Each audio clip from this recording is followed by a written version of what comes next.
នៅក្នុងយុគសម័យ Digital នេះការយល់ដឹងពីបច្ចេកវិទ្យាបើទោះបីជាអ្នកមិនស្ថិតក្នុងកម្រិតជាអ្នកជំនាញតែវាក៏ជាចំណេះដឹងដ៏មានតម្លៃដែលអ្នកមិនគួរខ្វះបានវាមិនមែនជាឧបសគ្គនោះទេតែវាជាជំនួយការដ៏ឆ្លាតវៃដែលជួយសម្រាលបន្ទុកការងារនិងបើកផ្លូវឲ្យយើងសម្រេចគោលដៅវិជ្ជាជីវៈបានយ៉ាងសមរម្យបច្ចេកវិទ្យាជួយយើងឲ្យអាចដោះស្រាយបញ្ហាបច្ចេកទេសតូចតាចដោយខ្លួនឯងដូចជាការតភ្ជាប់បណ្ដាញឬការដំឡើងកម្មវិធីដែលជួយសន្សំសំចៃពេលវេលានិងកាត់បន្ថយការរំខានដល់ដំណើរការងារលើសពីនេះវាបានជួយឲ្យយើងមានភាពច្នៃប្រឌិតខ្ពស់ក្នុងការគ្រប់គ្រងទិន្នន័យការរៀបចំឯកសារនិងការប្រស្រ័យទាក់ទងគ្នាក្នុងស្ថាប័នឲ្យមានភាពស៊ីសង្វាក់គ្នាវាប្រៀបដូចជាការមានអាវុធមុតស្រួចនៅក្នុងដៃដែលអនុញ្ញាតឲ្យយើងអាចក្តាប់យកសភាពការថ្មីបង្កើនទំនុកចិត្តលើខ្លួនឯង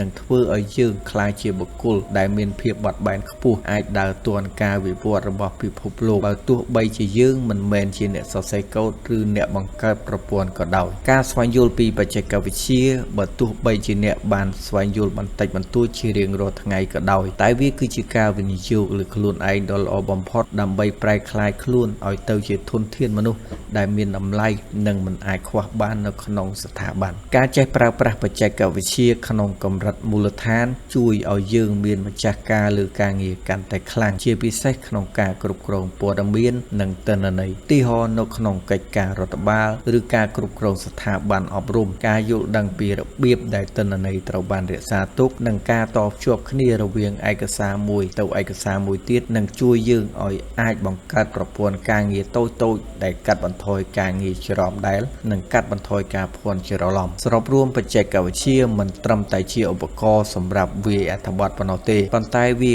គឺជាម៉ាស៊ីនចម្រុះគំនិតដែលជួយឲ្យយើងអាចបង្ហាញលទ្ធផលការងារតាមរយៈតារាងរបាយការណ៍ឬរូបភាពដែលមានលក្ខណៈវិជ្ជាជីវៈនិងគួរឲ្យទាក់ទាញ